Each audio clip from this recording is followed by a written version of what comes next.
The AI diagram generation feature in VisualParadigm Desktop provides a simple, one-off way to create high-quality, model-based diagrams directly from natural language descriptions. To begin, go to Tools, then select AI Diagram Generation. Choose the type of diagram you want to generate. Enter your description and click OK. VisualParadigm will then produce a fully model-based diagram.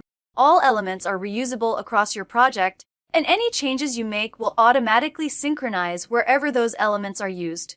Some diagram types require additional details to ensure meaningful results.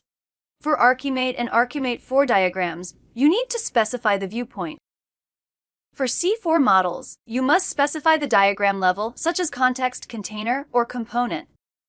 For data flow diagrams including original DFD, Gain Sarson, Jordan Encode, and Jordan DeMarco, you need to specify the DFD level.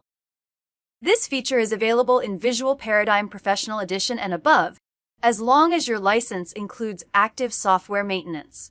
An internet connection is required as VisualParadigm connects to our server to generate diagrams using AI.